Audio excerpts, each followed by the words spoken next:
Bienvenidos a Automotor SJ, el programa de automoción realizado por alumnos del Colegio San José.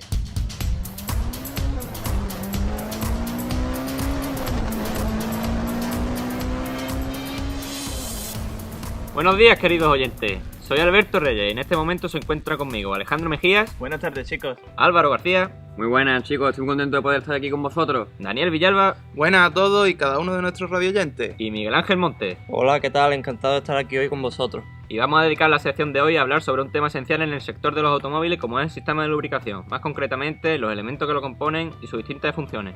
¡Empezamos!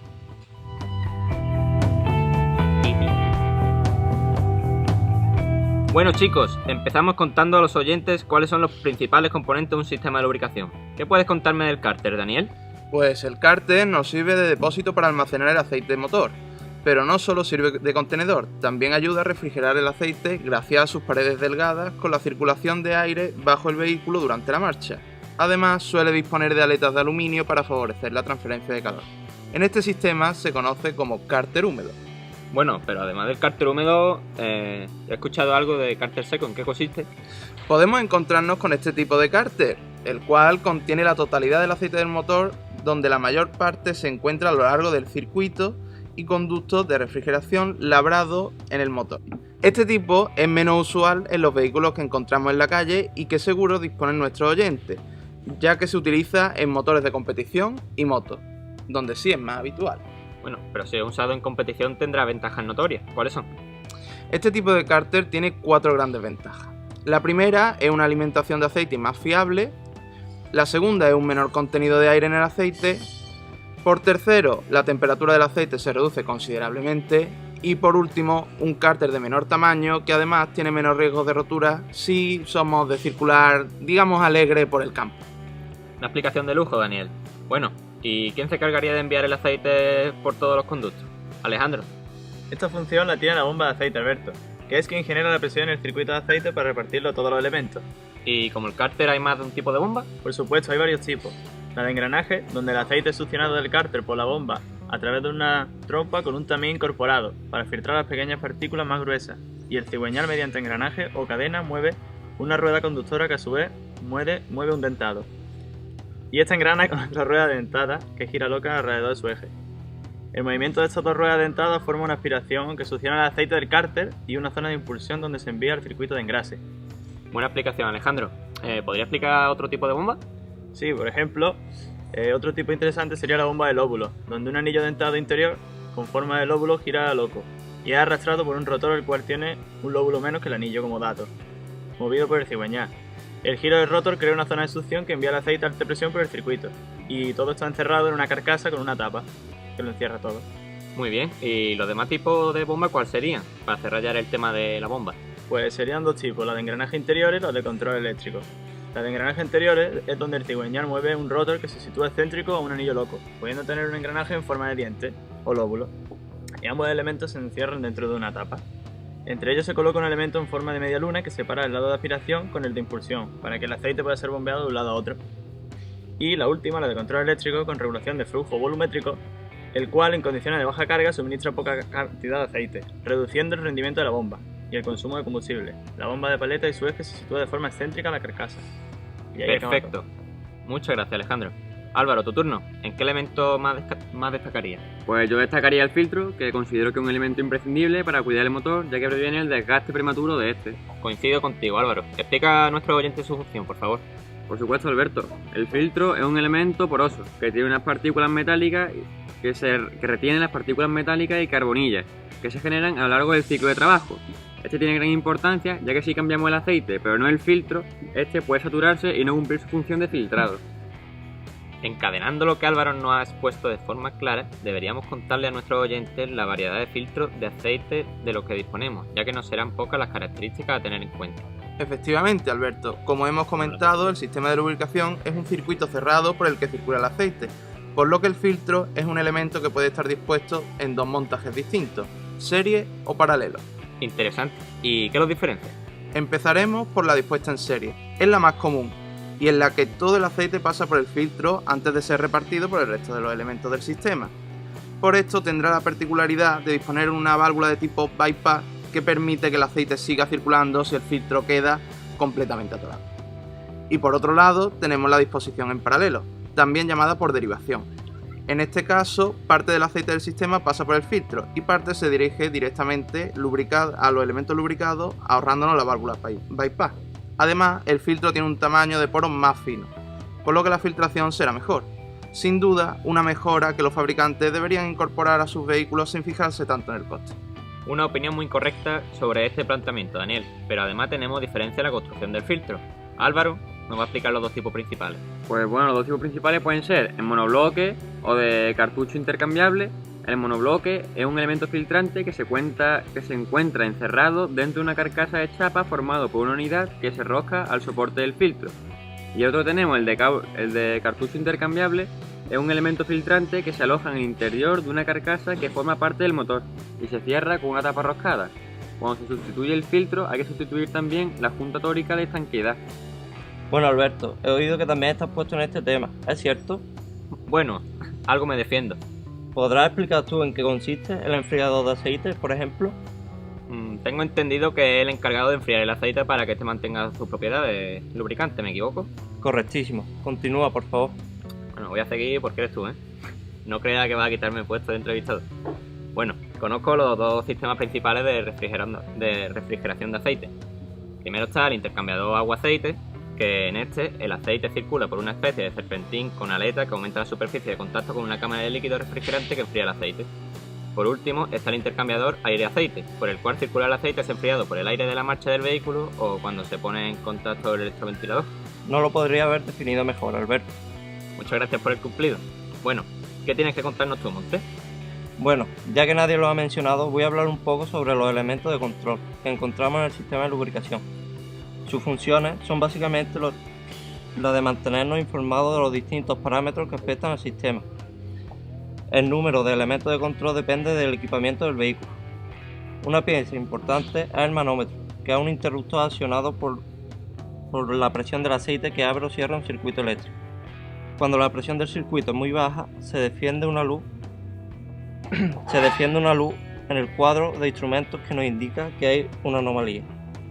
En el cuadro también nos encontramos un testigo luminoso que indica la falta de presión en el circuito y se enciende cuando la presión baja de un valor determinado indicando la falta de aceite.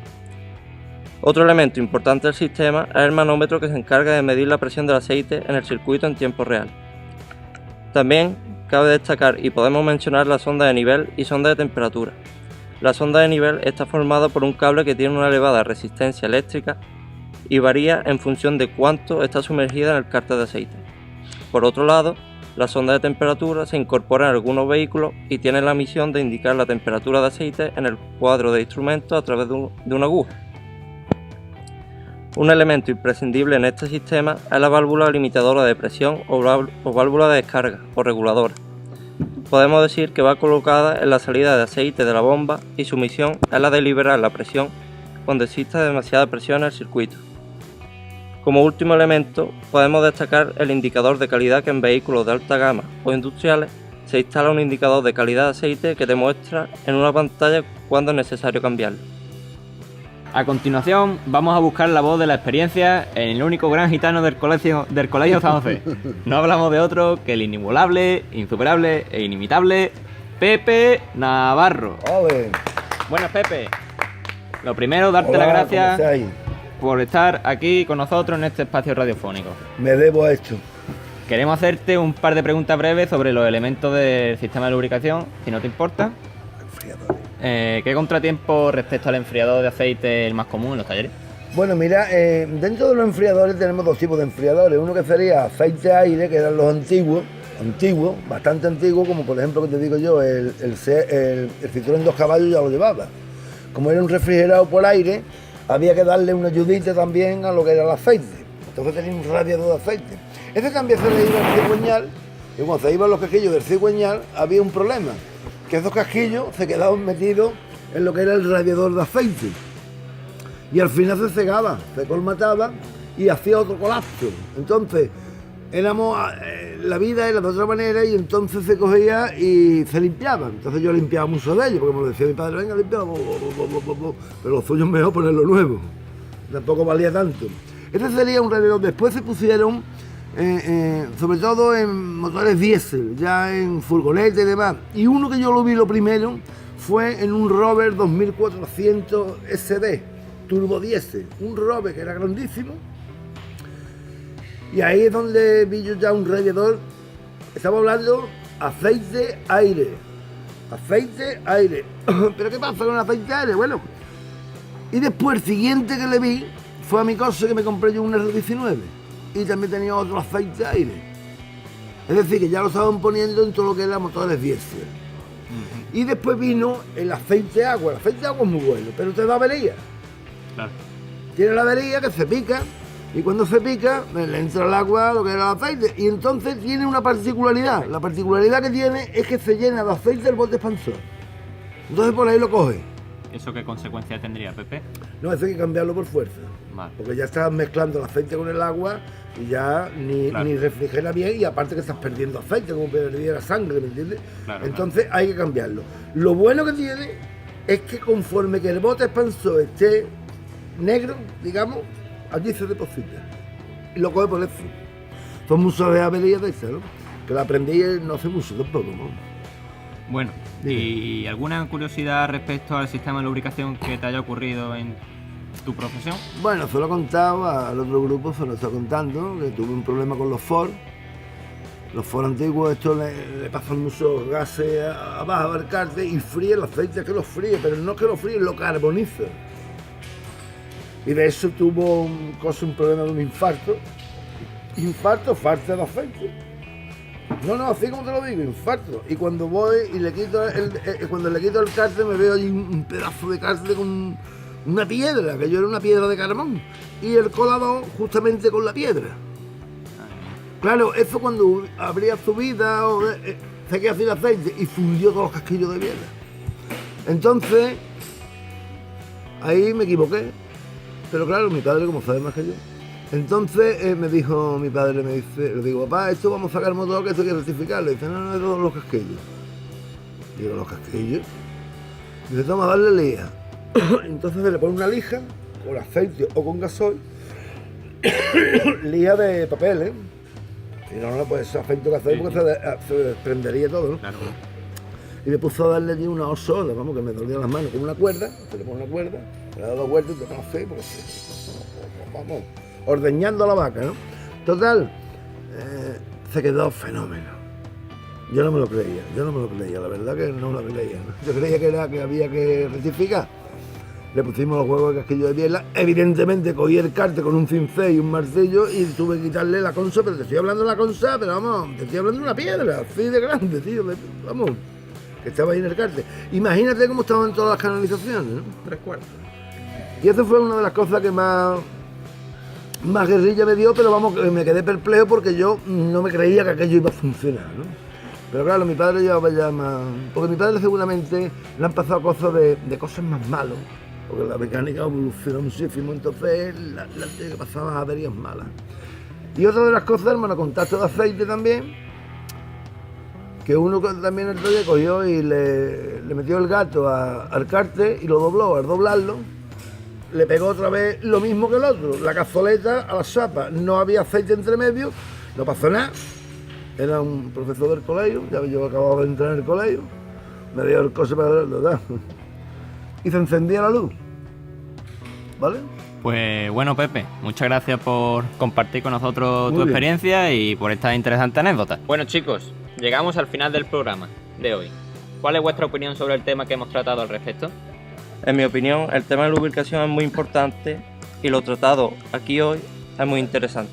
Yo pienso que el tema relacionado con los filtros, lo mejor a día de hoy son los monobloques de su estructura compacta y su fácil sustitución. Del programa de hoy, destacar cómo le hemos querido transmitir a nuestros oyentes no solo la importancia del sistema de lubricación de nuestros automóviles, sino la complejidad del sistema al completo y la función que cumple cada elemento. Estoy de acuerdo contigo, Villalba. En el tema de lubricación es más importante de lo que la gente piensa, pues se encarga de refrigerar y cuidar los elementos internos del motor. Bueno, chicos, solo deciros muchas gracias. Hemos llegado al final del programa y decir a nuestros oyentes que ha sido un placer teneros hoy con nosotros y dar gracias a nuestro invitado de hoy por sus aportaciones en este fantástico mundo. Y hasta aquí el programa de Automotor SJ de hoy.